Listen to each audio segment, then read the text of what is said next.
What's up? What's going on out there, y'all? Let's talk, man. Let's do some tech talk. I know everybody probably snowed in, so including me, can't get outside, but I still have electricity, which means I still have internet, which means I can indulge in some live stream. All right, well, I'm gonna do about 5-10 minutes, guys. I'm gonna go into my comment section and try to catch up on some questions that I get out of my YouTube comments. I can't get into my Facebook comment section for some reason, but we'll just thrive from here. All right. JT, my man, 6741. Nice work. He commented on a video right here I did where I had a weird Jeep Grand Cherokee in the shop that was kicking my butt. It was a hard electrical problem. And ended up being some star connectors. I don't know if y'all heard of star connectors, but yeah, they tie in, or you can, it's a network. You can tie in, I don't know if y'all are familiar with the last network, C square D. Okay, I'm going back too far back from even my memory, but this was an interesting video. Y'all should check it out if y'all haven't already. Good job, JT. You got quite lucky on this one. Know what that means? He's been there. Okay. Yes. Now, just because, guys, this is an 8-minute video, that doesn't mean it took me 6 minutes to figure it out. All right, it took me a while to figure it out. I just the power of editing. Okay, how's that? But yeah, but it was a challenge, nevertheless. All right. Hey man, been watching you for years. I know only you will understand or be able to give me a help. What's on your mind? Go guy. I'm gonna be on for about 10 minutes, so spit it out. All right, back to my comment section. Nice work, JT. If only we could afford a scanner like that. It separates the men from the boys. Yes, you do have to have a real good scan tool to do bus network issues. Okay. Yes, you most certainly do. A real one. I'm talking a real good one. Shrek. JT, great video. My timing belt tore up. Does the 3.5 engine have a non-interference valves? If not, does that mean my valves are effed up? Would I require to do a head job? Thanks. I appreciate all the information you could provide. My guy, it depends on the year. Okay. There is a cross year on the 3.5s and the 3.2. I don't know if y'all remember the 3.2s. There was a cross year that they became interference. You know what's going on when an engine all of a sudden interference engine, all they did was brought the piston rings up closer to the head for emission purposes. Okay. So in other words, there can't be any valves open at the time the piston is coming up. All right. Yes. Back in the day, that wasn't an issue, but engineers found a way to lower emissions even further by bringing that space up closer. So now some of the new engines, I think they all interference. If a valve open and the piston is up, somebody smacking somebody. So it depends on the year. But one quick way or one way to do that is put a belt on it and start it up. If you got 20 inches of vacuum, you got lucky. Okay, yes, you got lucky. Milk. My 2018 Ram had crankshaft, camshaft correlation codes. I noticed the degrees were off. I changed the teeth backwards on that head. Timing was still off. I used a different aftermarket camshaft sensor. Now I'm under 10 degrees at 8.5. It was 3.6. Sorry. Okay, I missed something. But sometimes I'm getting lean codes on bank 2, which is the other side of what I did. Did I need to relearn fuel since it may be reaching too much alcohol? I just put in 91. You talking about octane fuel? Got this car off the auction. Yeah, that's always a risk, a chance on bank 1. Something going wrong from an auction car. That's likely why I was at the auction. Here's the deal, guy. I missed something. I was reading and missed something.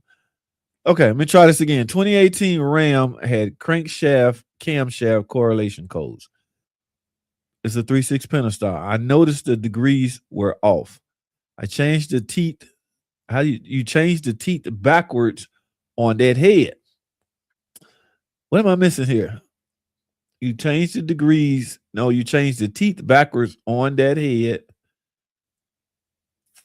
Change the teeth backwards on that head. Timing was still off. I use a different aftermarket camshaft sensor. Okay. And now I'm under 10 degrees. All right. As far as reading goes, this I don't know how your scan tool is set up. The scan tool we use is quite different. But I've been known to compare those readings to known good readings, and if they off, there's a problem.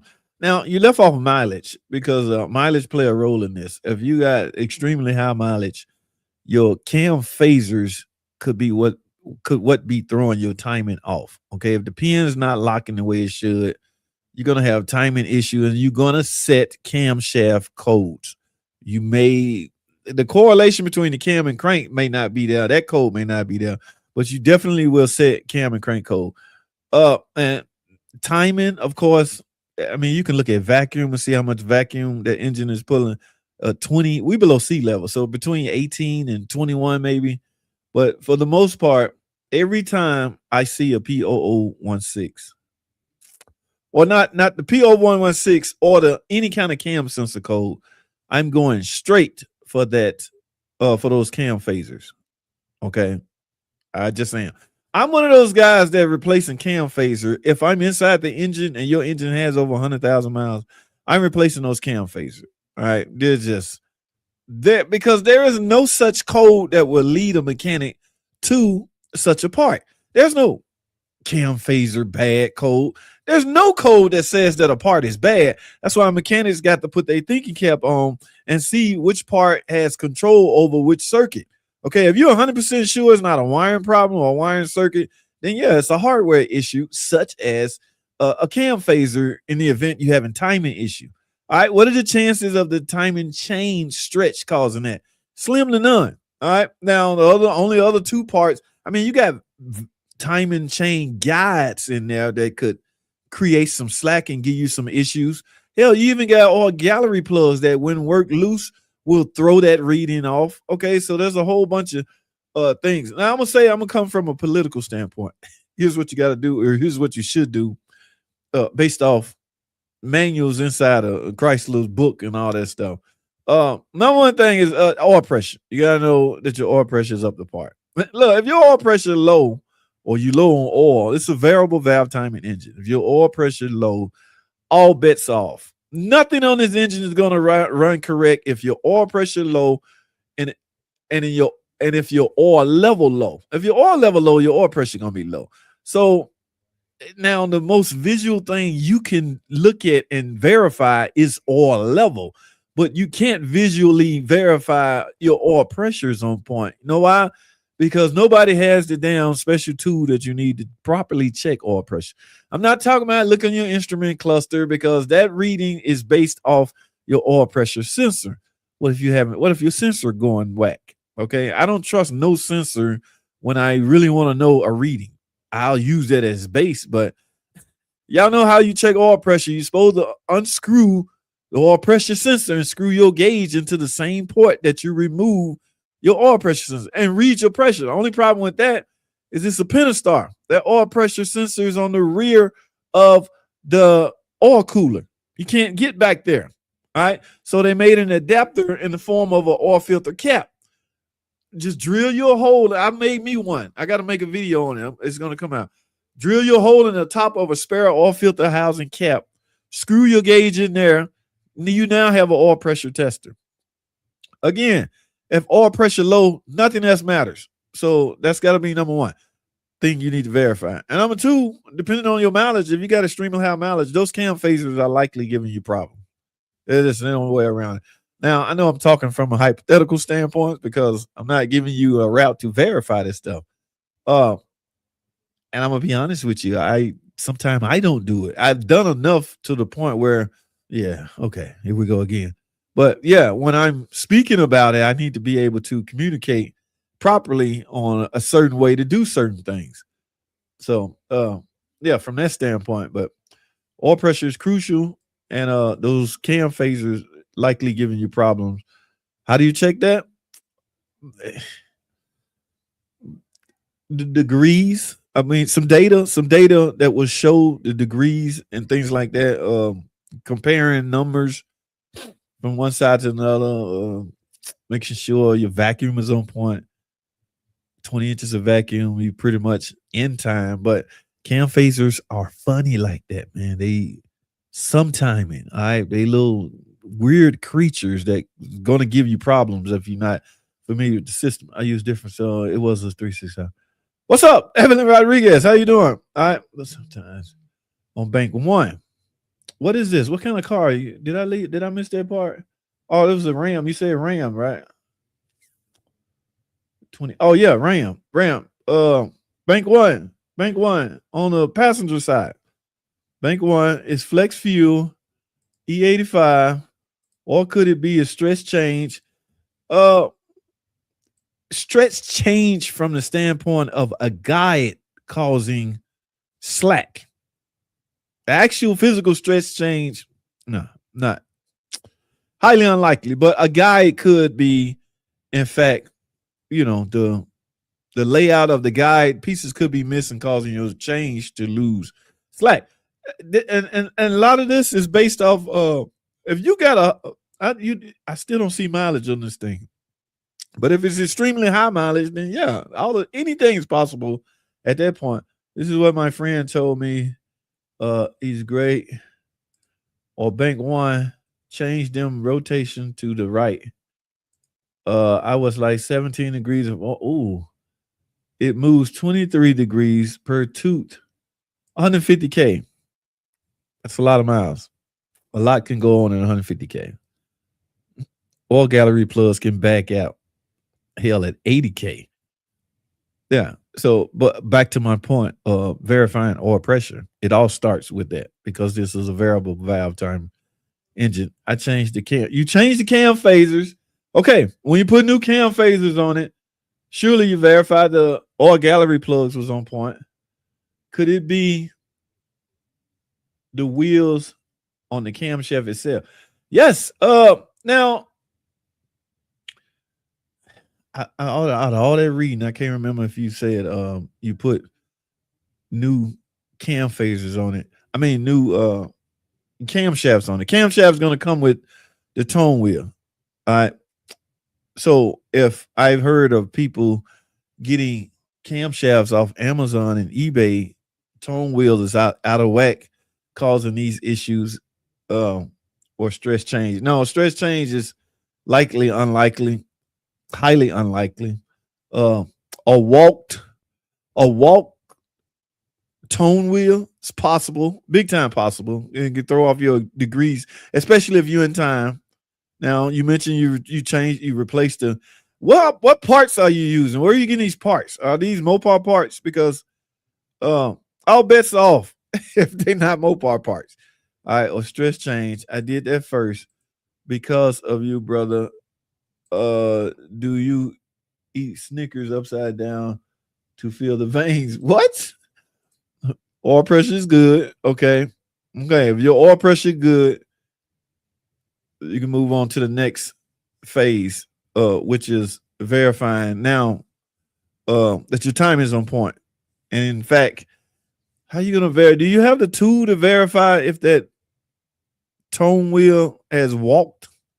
There's a tool they make where you set a tool in place and you see if you can stick one little pointing in through the hole of the tone wheel. If you can't, the wheel has walked. Remember, it's press fit, and if it's not pressed good, it can easily walk. So a lot of that play a role in it. I use oil pressure gauge that adapts off the oil filter. That's what I'm talking about. That's the only. That's the way Chrysler recommend you do it. But they make a special tool. There's nothing special about it. It's just an oil cap. Like I say, you can drill you a hole in the top, make you a fitting that will attach to your gauge. Boom, you got an oil pressure tester. All right, but yeah, Salvador, that's a good look, man. Adapts off the oil filter. Yep, that's the only way. That's one of the options you have to check an oil pressure. I don't have any oil or oil pressure. Darhemi, what's up, man? What are we talking about? Seems like everything is good. I only get P0175 now. Only sometime. It's very rare. and Strange Rich on Bank 2. Do you think it could be timing issues since or may not, or maybe few adapters are off since it's flex? What are the data on your scan tool? Can you read data first of all? Okay, or can you view? Can you view data on your scan tool? Adaptive memory, fuel trim is what a lot of scan tools would call it. If you're in the high pluses, what is high pluses? It's trying to adapt for a lean situation. Okay, if you plus 20 on fuel, okay. Fuel trim, adaptive memory. A lot Chrysler calls it adaptive memory. If it's in a high plus, you're running lean, so the computer's trying to adapt for that. If it's in the negative, of course, you're running just the opposite. And then there are some adaptations going on here that's throwing everything off. Now, have you replaced anything like a cat converter on that bank or anything like that? There's a lot of things that could cause a particular bank to be running either rich or lean excessively. All right. Yeah. Perceived timing being off is one. Okay. But I appreciate you even looking at man, hey man, thanks for tuning into the videos. That's what's up. No new camshaft, just phasers. Then you gotta it would be a good idea to look at those the tone wheel. You don't have the tool. And like I say, you can't fix that. You can't take it off, take the tone wheel off and clock it back in the right position because it's pressed. So, but that's why data is important. Reading data will, a lot of people will go so far as they hook up a scope. All right. What's up, Becca? How you doing? eBay, Mike, Diego Montero. What's going on? How are you? No, I don't. Okay. Yes, I wanted to get it big time. The two different tools. I wanted them bad. All right. Have you heard of Sorrow? Yes. I have. If you're talking to me, I know you're talking to me. Ways up. We are frozen solid. Damn. Where you at? What part of the country you at? Felt like I'm wasting time, really. When I took it apart with no tool. How'd you manage to do that? You took what apart? You took your timing apart? Did I miss something? It's the same guy, Mike. What you take apart with no tools? All right. Let me jump back over here and do about 2 more questions out of my comment section. I got to get out of here. Thank you. I'm dealing with this now. Swapped out CP sensor, crank position sensor. Okay. All right. That's one of those. No, the tone wheel we were talking about and the tools, man, to check if they're in line. Yeah, it's weird about trying to purchase those because one of the reasons you purchase tools is because you plan on, hopefully you plan on keeping it. But why keep it if you're never going to need it again? That's why it's hard to justify buying a tool that you're going to only use one time. Okay, no, the tone wheel we were talking about. Sorry for waste. Hey man, you ain't waste my time. We good. I'm on a 10-minute live stream. Reaching out to me, get at them other people. Brother, man, I will be on your next vids. Thanks for the vids. Keep them coming. That's what's up, man. Thanks for tuning in. All right, here's another one. This is one I posted about. Hey, guys, I don't know if y'all saw this video, but you might need to watch it, especially you DIY guys or you guys that love to change your own oil. I got a message for y'all. If you love to change your own oil and your car just happened to be under warranty, that might not be a good idea, okay? Yeah, AJT, need your help. So I've been having POA pop up. I have a 2019 Jeep Grand Cherokee, the Pentastar. I forgot what POOA, the name. I've seen that code a lot, but I can't remember what the name of it was. And again, from the sound of it, it's pointing right back to timing. Okay, a 2019 Jeep Grand Cherokee will be the Gen 3, the Pug engine, the newer engine. All right, the Gen 3. So that thing, last time I saw that code, I had a camshaft chewed up on Bank 1, cylinder 3. Yes. That was a mess. I don't even want to get into that. That was a mess. Camshaft slow response, Bank 1. Oh, I happen to be on Bank 1. Yeah, last time I saw that code, my guy, I had a Intake camshaft lobe chewed up, missing on bank one, cylinder 3, I think it was. All right. Do you have Sorrow 2 account? No, I do not. I do not have the Sorrow 2 account. Yep. And my cylinder 3. Oh my goodness. I don't mean to laugh, dude, because that ain't funny. It's about to get. This is Gen 3, and I hate those. It's not that I hate them. I much rather do the Gen 1s and 2s, but yeah, you got to pull that valve cover off. Okay. In fact, they telling us a particular code. In fact, they named the code out in this bulletin. It wasn't a TSB. It's something we get from the tech reps. If you see such and such a code, just stop wasting time and pull the valve cover. And see, we get heads up knowledge like this, and I probably shouldn't be speaking about it now, but we get G14 classified information like this, FBI type stuff we get from time to time from engineers themselves. All right. Some of the things that, correlate or they've seen can save a lot of mechanics a lot of time. If you see this code, just go ahead and pull the valve cover because, chances are one of those lows may be jacked up. How hard is it to replace airbag module in an 08 Town and Country? I was involved in an accident a couple years ago, and since I got it fixed, the airbag light is illuminated. Well, I think it's easier to find out why the airbag is illuminated. Unless, it popped and it's no longer there. Yeah, you can assume you need one then based off that. But they're easy. They're really easy. In fact, there was a recall on this year model Caravan. We used to replace them like candy, like Skittles, like clockwork. So yeah, they're extremely easy, man. Nothing fancy about it, nothing about to run home about and get your used one, plug it in, put it in, boom, you're done. All right. No, the airbag light didn't go off. So how you know you need a airbag module? Yes, it's Gen 3. Yes. Where can I go to get the G?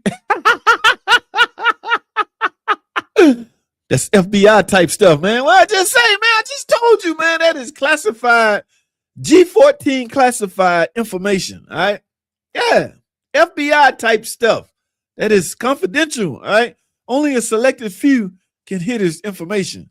They like pull us in the room and make us strip down. No cell phone, no recording device or nothing.